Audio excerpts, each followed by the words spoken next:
Thank you, Jesus.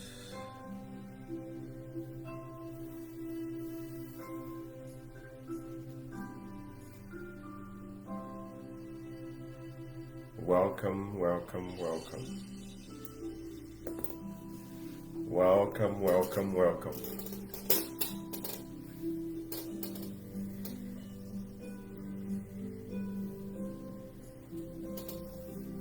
Welcome on tonight's broadcast.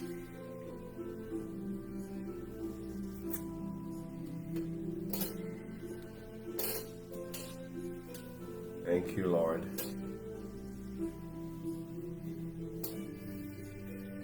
Welcome on today's broadcast.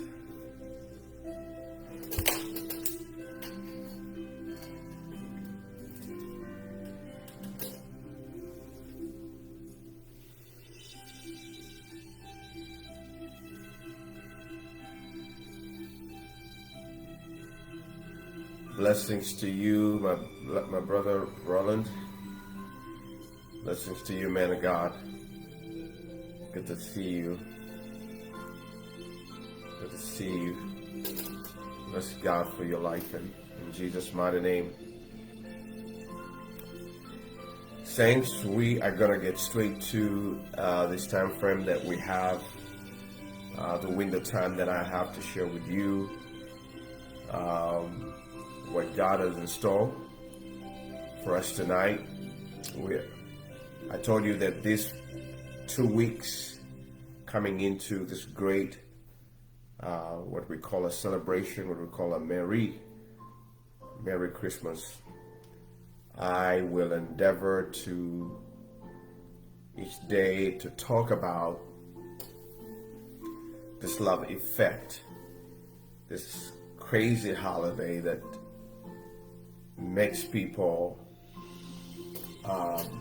opens people's hearts up to do great, affect each other's lives with gifts and goodness and kindness and love and everything we exchange in so doing. I am fascinated by it. You are fascinated by it. I can imagine what happened to the three Magi's when they went to worship Jesus in the manger, when they saw the star, when the prophetic fulfillment that had been spoken by Isaiah and others had finally come to pass, on that day. And the Son of God was given for our eternal salvation. I can imagine what a joy. 2,000 years later, many thousands of years, hundreds of years later, here we are today. We still want to go back to mimic or celebrate that day, that event, this event, somehow how we've recreated it, and somehow how we perceive it, how we want it. But it all points back to the entrance, the triumph entrance of the King of Kings and the Lord of Lords, to express such a greater love that today men struggle to express before one another. And so I'm excited that I can take some time each night to share this with you, because it makes a great impact. It makes a great, amazing, a great story ever told. The story of a loving God, of a mighty God, the everlasting Father that is expressed all over. So we've talked about the last topic is that love is a patient in need of health care, because love suffers long, endures everything. We talked about all of those things. We talked about the tests, several tests: time, focus, work, security, knowledge, all of those tests that you have to go through in order to perfect this thing called love. We have been learning, and today, still on the same topic, I'm asking a question: what's love got to do with it? Remember that song from Tina Turner? You know, what's love got to do? Got to do. So today, what's love got to do with a Merry Christmas story? What, you know? Of course, the true answer from the kingdom perspective is redemption. That's what love got to do with it. You know, if there is no love, then what's love got to do with it? And therefore tonight, I am going to go to 2 Samuel chapter 9. There's a love story out there that's very impactful. And bear with me, because in the backdrop, I am building this crescendo, this amazing ambience of what we call Christmas. You know, the Christmas tree, the music, everything is changing, the trees, of the anthem, and you can imagine the effect. I mean, we're living in the tough days of the corona, taking our loved ones and everything. But at the same time, when you're driving, you know, around, you're gonna find out, you know, people are already decorating and putting up trees, and of course some of them won't be able to see their loved ones, but they're decorating, they're seeing all these kind of things, and amazing. So why is that? What just happened on the outside that's affecting the inside? It's called a merry heart, Merry Christmas, and merry, you know, that jubilation, that part of joy that we like to ignite and bring forth has been poured out. But what makes a total bigger difference than just what we affect each other here is the gift that never stops giving. It's the gift of Christ being in the center of it all. And if humanity can bring Jesus back into the center of it all, maybe we'll see peace. You know, yes, we will see peace. If we can bring Christ back into the meaning of this. And, you know, we've tried to commercialize the day, the holiday. You know, there's a lot of things making tons and tons of money over perishable things. But what a blessing to us that, you know, we can remember that Jesus Christ died on the cross and he arose again, and he's sitting on the right hand of the Father. So what's love got to do with it? Everything. What's love got to do with it? Everything. You know? So the book of Samuel, 2 Samuel, chapter 9, there's a good story that I love to read you. It's a story of David, King David. The Bible says that now David said, "Is there still anyone who's still left in the house of Saul, that I may show him kindness for Jonathan's sake?" And there was a servant in the house of Saul whose name was Ziba. And when they had called him to David, the king said to him, "Are you Ziba?"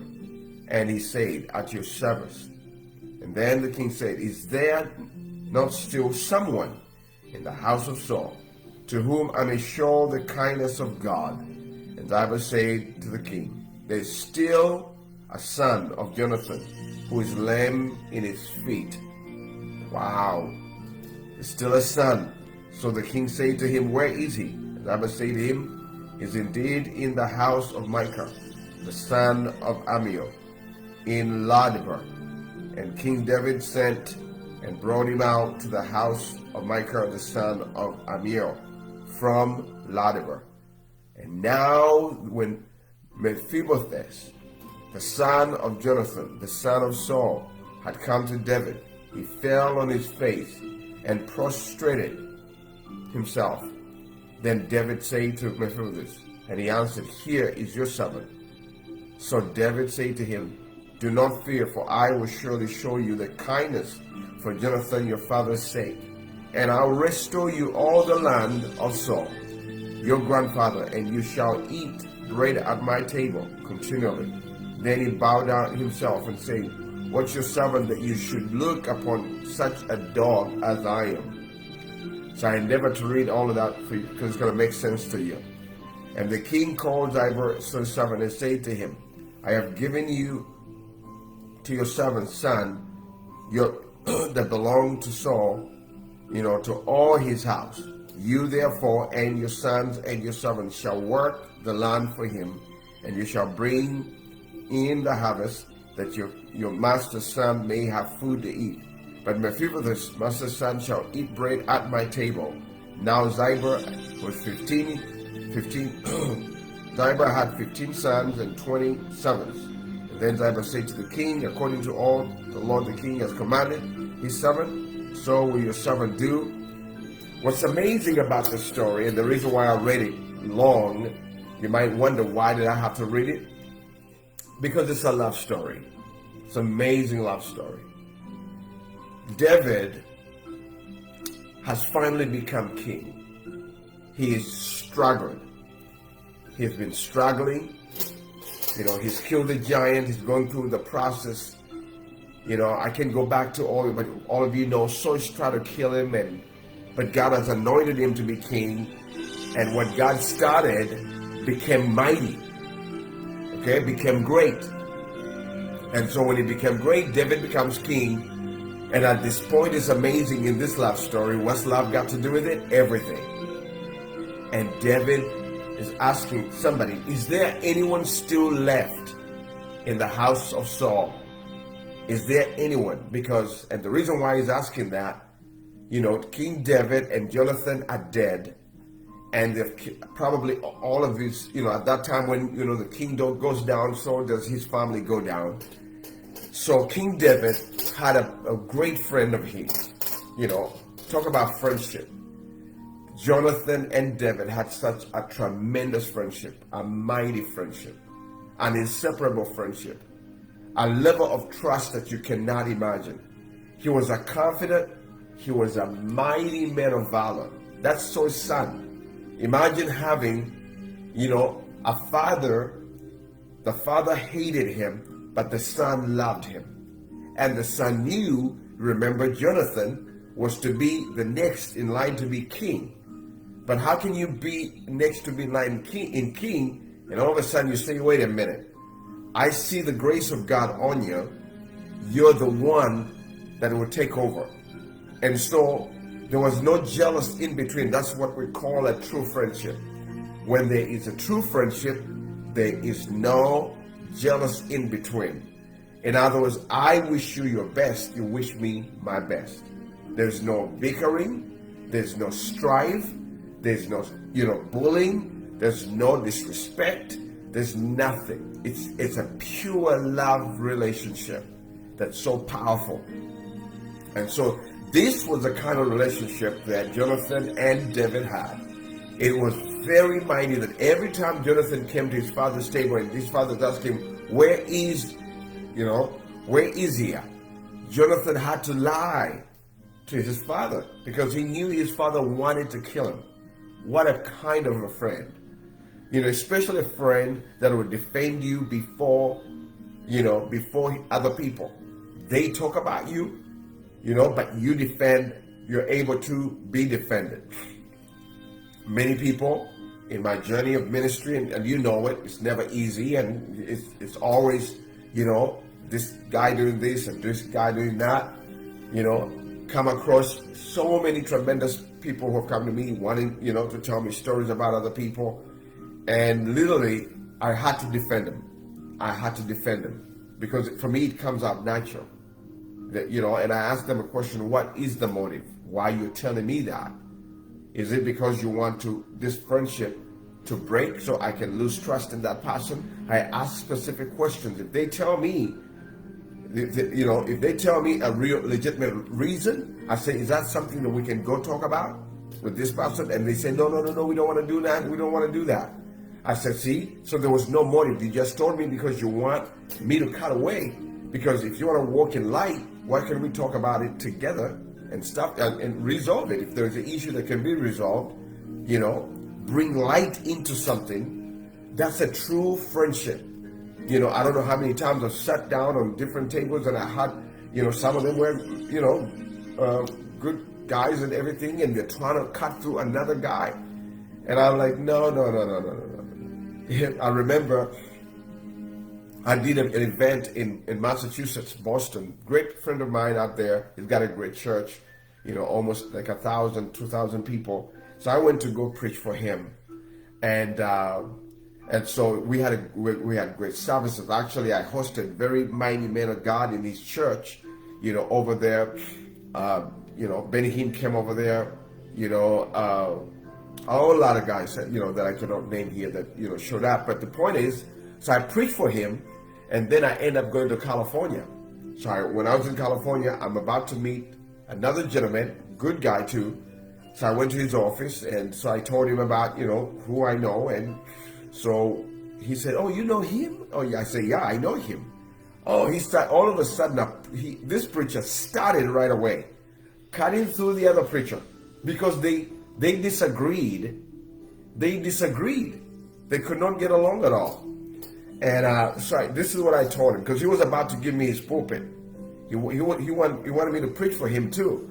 So I told him, hey brother, let me stop you here. He didn't believe that I could stop him. I said, let me stop you here. The guy you're talking about, I have spent time with him. Literally.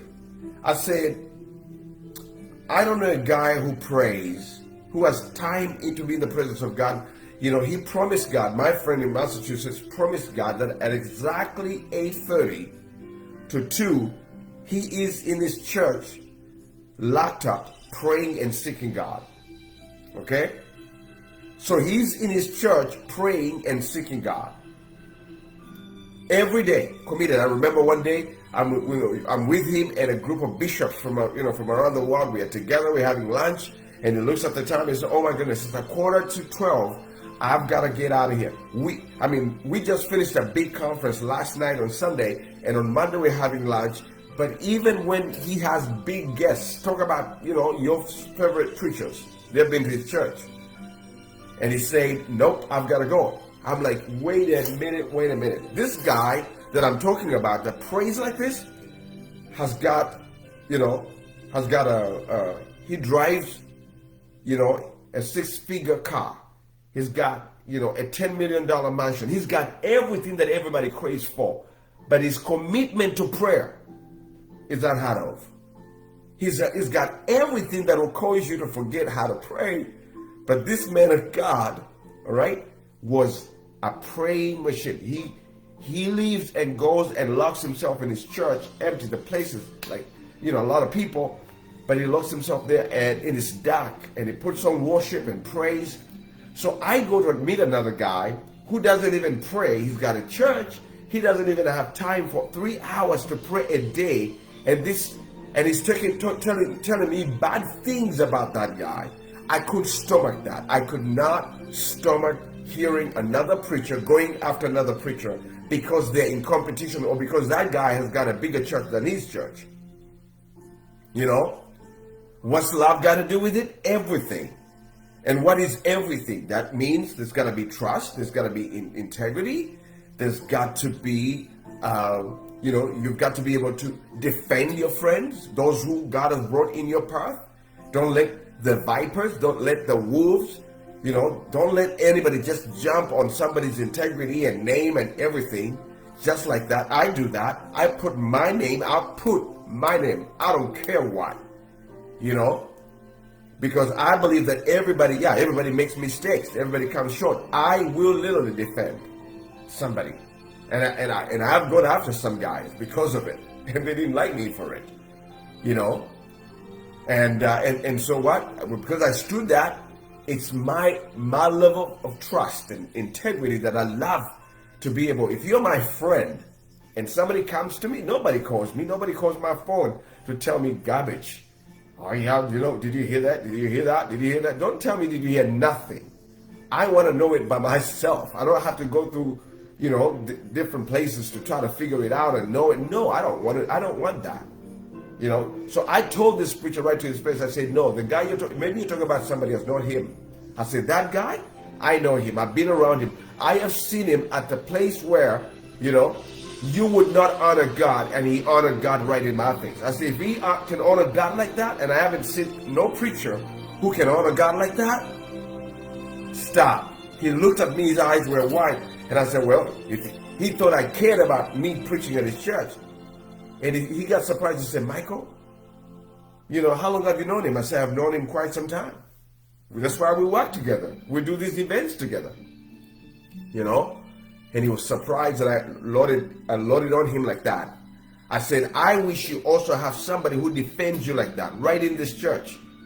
People who can defend you like that. Because he looked like he was a loner. He was just by himself. He makes decisions by himself and everything like that. He didn't have, a group of people that are protective of him. And except being a loner is easy for you to attack other people. And so I said, no. Another time I was a young man, we were having dinner with other, group of pastors and everything. And all of a sudden I started talking well about another friend of mine, a young man who's doing well in ministry. And guess what? Soon as I started talking well about this other guy, he felt jealous because he wanted all the praise and accolades to go to him. And I said, brother, stop it. Stop being a kid about this. Don't put your ego about just because nobody, it's just, what's wrong with that guy being able to do well? Why can't you speak well about that guy? He's a son of God. He serves the Lord. It doesn't take anything away from you. We are all servants of the Lord. See, this was Jonathan. The reason why Jonathan's relationship and David was so strong, he always defended his brother.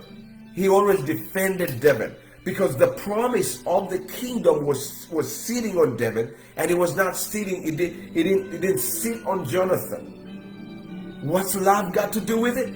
Everything. And that's what Jonathan endured his father's wrath. Jonathan endured the test. He endured everything in order to make sure that his friend, and now this great friend of his, and now this mighty defender of his, has passed away, and he's died a very humiliating battle. He's died in battle. The Philistines have torn apart and everything, and Jonathan, is gone, and David is there, and they give David the news that, hey, Jonathan is gone. He's dead. He's out of here, and his heart is broken. It's broken. He's torn apart. What do I do? When you lose a loved one, when you lose somebody you cared for, somebody who defended you, somebody who was there, those of you who have people like that, you better praise God and thank the Lord. If you have somebody who will do everything and everything to defend your name, to defend your integrity from all the people that want to tarnish your testimony, that come after your integrity, you are blessed of God. I remember growing up, my sisters will tell you about this. Anytime somebody tried to come to attack me, they went after him. You never came after us. You never came after Betty. You never came after Joan. You never came after nobody. Because we are tight like this, okay? Tight. You don't just break through the code of honor, the code of relationship. That's how I knew they cared and loved me to this day. And I the same. I remember when I was younger, I even used to, I kind of went through it one day. I remember trying to go through a fight because I was trying to defend Betty. Some dude came in there, he was trying to, say some kind of crazy words to him and to her, and she didn't like it. She, pushed him away, and all of a sudden the guy wanted to come in and cause a fight. I said, hey, you ain't gonna do that, brother. I intervened that. I said, you don't touch my sister, you don't touch my brother, because there's something, when you care about people, when you love people, you would defend them. Isn't that the picture of what this whole event, this Christmas event, the Merry Heart, the Merry Christmas means? We go out of our way to love, to care for our loved ones, to care for our friends, defend them, be there for them, pray for them. That's what Jesus did. He showed us the perfect example of how it's supposed to be done. You live your glory in heaven. You leave your glory in heaven. Come here and put yourself in people's mad and people's brokenness and people's sin. For what? Because you care, because you love, because you want to defeat sin on their behalf so they can live life abundantly. That's what Jonathan was. Jonathan is a type of Christ who dies in the place of his friend. You hear me? That's very powerful. And that's what we need right now. That's what we need. People we care for. I remember my sister Barbara, you know, her and Juliet, you know, very powerful friends, you know, very inseparable friends. They serve God together, they preach together, they go crusades together and everything up until, you know, my sister, you know, passed and went to be with the Lord. What a friendship that nobody can break. When you get somebody that's that very strong and staunch, you know, who cares about your name, no matter, don't you come in my presence and talk about my friends, okay? Don't talk about my family. Don't do that. You're going to get in trouble. I don't want to, let me not say it over here. You're going to say, well, Michael, what you going to say, Michael? What you going to say? You know, no, seriously. The point I'm trying to say to you is it's that there was a covenant between David, okay? There was a covenant between David and Jonathan. That you go to your blood brother, or you go to your father and defend your friend. Or they say, blood is thicker than water. You know? That's what it was. And it's what perfected David into his kingdom. It perfected David into his calling. This friendship and this defense perfected David into the fulfillment of what God has called him. But the most painful thing is that that very deep friendship and that very covenant never lasted. It broke right on the way. He's going into the kingdom and his friend is gunned down, is put down, and all of a sudden, guess what happened? He's crying. He's torn. When you lose a loved one, it's heartbreaking. It's like when I lost my mother, when I lost my sister, you know, even when I lose my friends, the people that I care for. You hear me? It's a powerful, but the point I'm trying to make about this is that Jonathan is gone and David is alone, and he's asking a question: is there anyone that's left? And the story goes like this: that in the midst of chaos and battle, Jonathan is dead. And while he's the caretaker of Jonathan's son was running, he dropped Mephibosheth. Okay, he dropped him and he fell. When he fell, he broke his feet. All right? And so they ran and took him away because the entire kingdom was being wiped out. The entire kingdom, you know, Jonathan is gone, Saul is gone. They died a very humiliating death. Everything they ever owned, everything.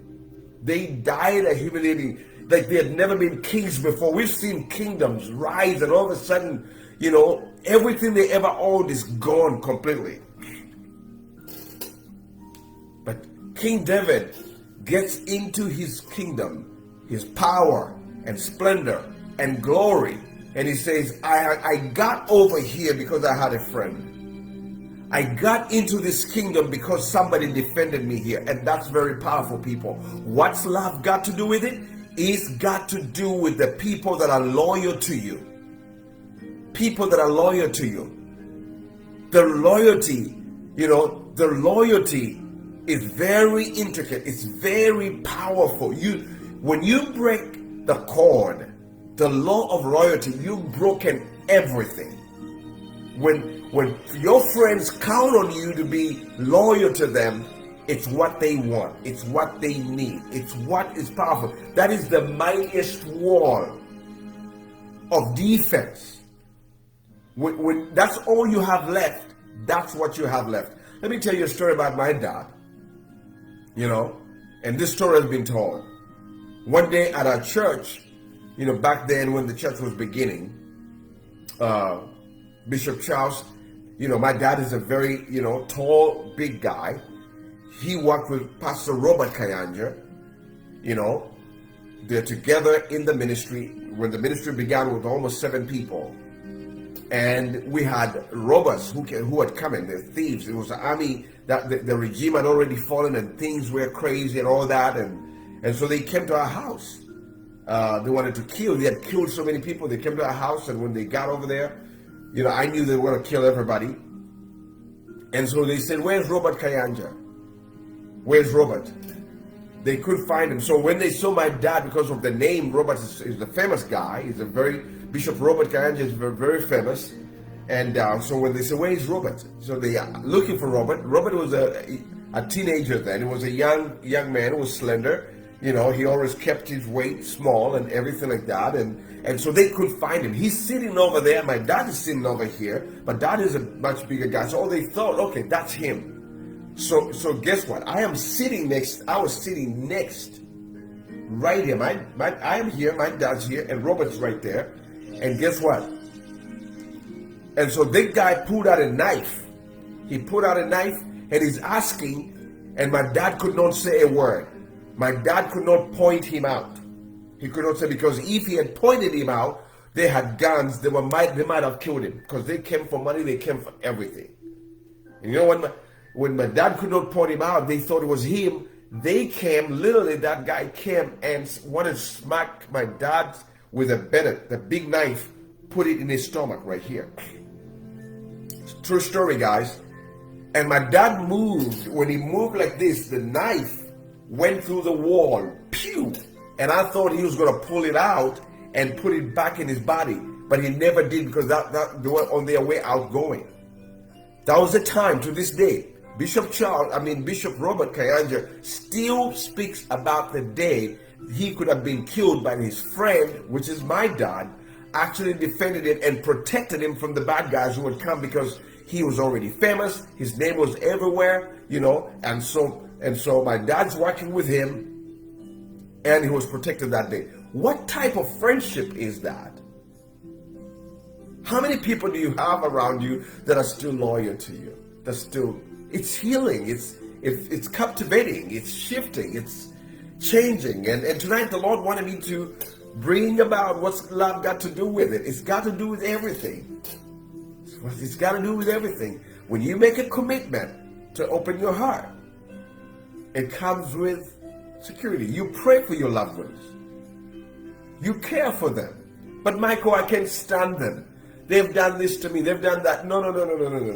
When you are the one who has the heart that's so pure, you're the one that brings healing, because the Bible says love covers a multitude of, let me hear you say it, it covers a multitude of sin. That's what it does. It overlooks everything that people have ever done to you. Love does that. It overlooks over it. It heals you, and it also heals those around you.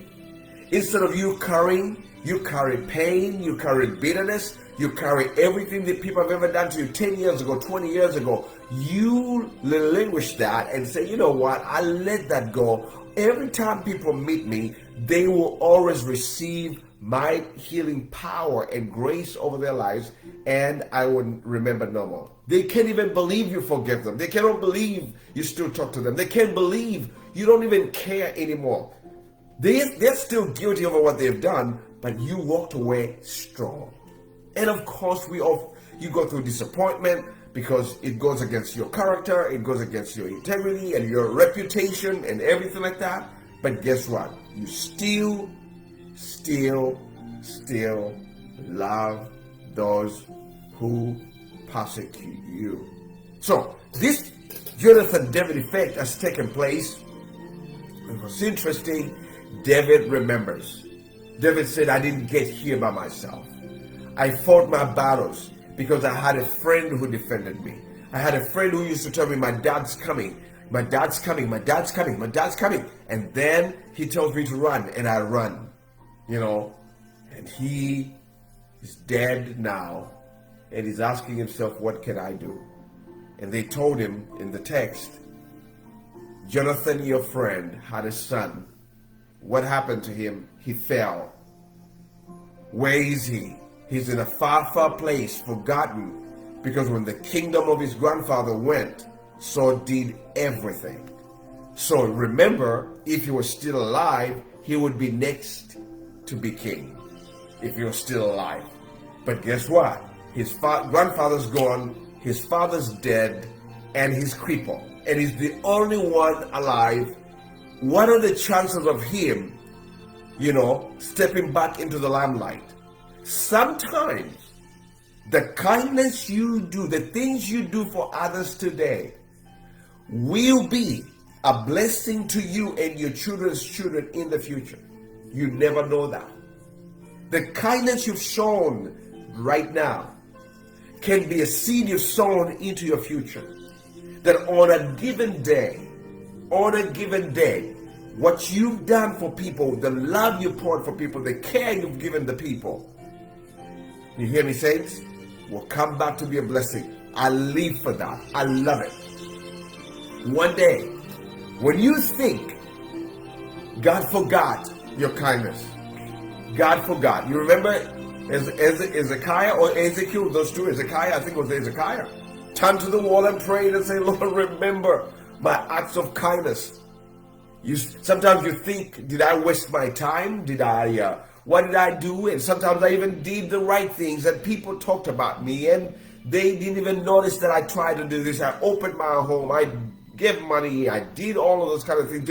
God said, you think I wasn't watching? You think I didn't know that the people you cared for, you loved? They're just but human.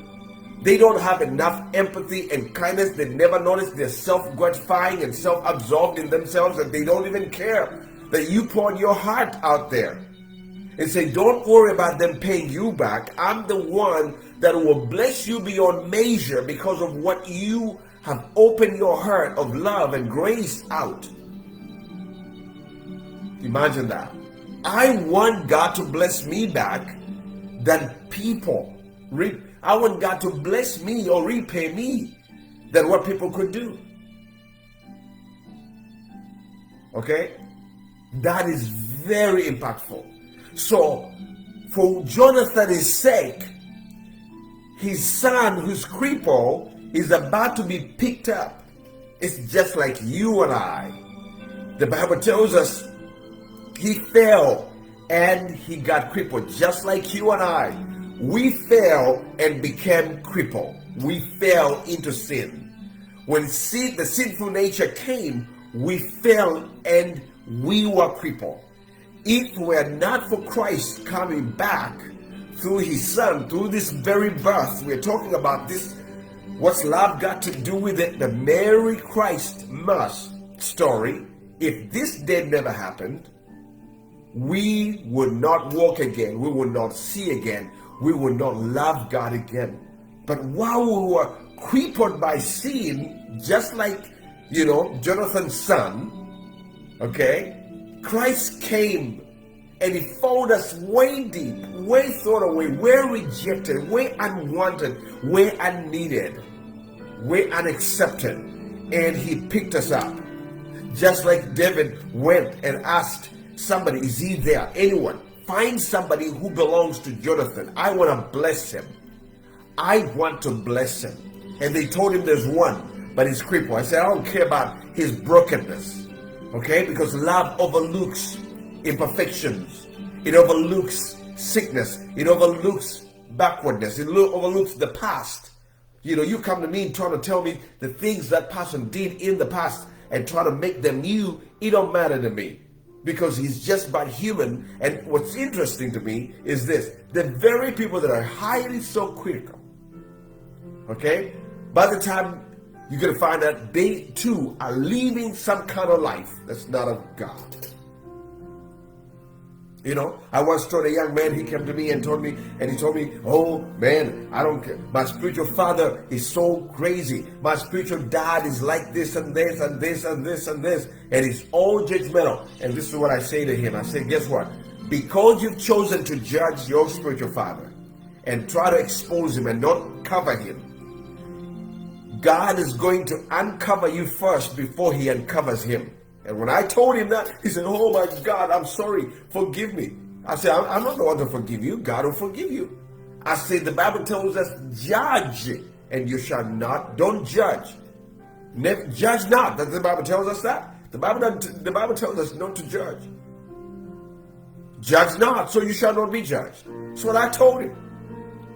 Okay? And I said to him, because you have quickly uncovered him and you've judged him, yours is coming quicker. That's what God does. And he said, oh my God, I didn't even know that. I said, it's a scripture. What makes you think you're going to override God's grace to come up with your idea about what He's the one? God is the one. If He covered you and I, He covered my nakedness, and He covered your nakedness. He covered all of our nakedness. When we were exposed, Satan exposed us to the world in a sinful nature. Christ covered us with His love and His blood. And because He covered us, what makes us think that our friends and loved ones cannot be covered by God? What makes us think that His grace is only special for only us and nobody else? Right? I'm challenging some of you, because if we're going to see, literally this Christmas, if we're going to bring, our friends to come sit at the dining tables and going to eat, some of them are going to show up, just like Thanksgiving, going to show up, and we don't really, some of you are going to say, they're coming, but I don't like them. I don't like them. They did this to me, they did that to me. Well, this is an opportunity for you to bring reconciliation and healing. And tonight, I endeavor, I'm going to continue with this story. It's so powerful, impactful. But David never forgot the kindness of Jonathan. And that's what love does. Love never forgets the kindness that's been shown to us. Love never does. True love never does. You appreciate the people who care for you. You appreciate them. Even when you don't agree on everything. You don't have to agree on everything. All right? But you still care. You still love them. And tonight, this was my message for you. Pastors, I want you to heal from the people you think you will never let go of your heart. Some of your kindness has already evaporated because you feel you are hurt and betrayed by people. Come on. Be the greater, the mature one. Heal from it. Keep going, because the blessing of God is way ahead. But Michael, you don't understand. I sacrificed my time. I did this. I did that. I understand. As a pastor of a church, I understand. But ours is not to sit at the door trying to count how many blessings we've given up. Because the Bible tells us that what your right hand has done, don't never let what your hand has done, be known to the left. So it's a blessing of God that we pour out our love. Amen? What a blessing for you to know. What a blessing for you to know. It's amazing that God has given us the gift of love. What's love got to do with it? Everything. Everything. What? Truth, loyalty, royalty, trust, security, joy, happiness, peace, unity, everything. What has got love to do with what? It's got to do with everything. You don't cut out a few things, everything. It covers a multitude of sin, and it does not envy, it is not puffed up. It is all in a class of its own. And tonight I pray that God blesses you by hearing this message, and may it heal you, may it set you free. Win the battle. Win the battle of what? Of relationship. Win the battle. And you're going to feel peace. It's going to be here. You will go about your business, about your kingdom. You will expand beyond measure because you've healed from the setbacks of those you cared for. From the hurt And people are going to watch you excel like Jesus came over here. And Jesus was betrayed too. He came to pick us out of our what? Of our fall, of our crippled. We were crippled by sin. And he was betrayed too. And he said, forgive them for they don't know what they're doing. And today is sitting on the right hand of the Father. What does that tell you?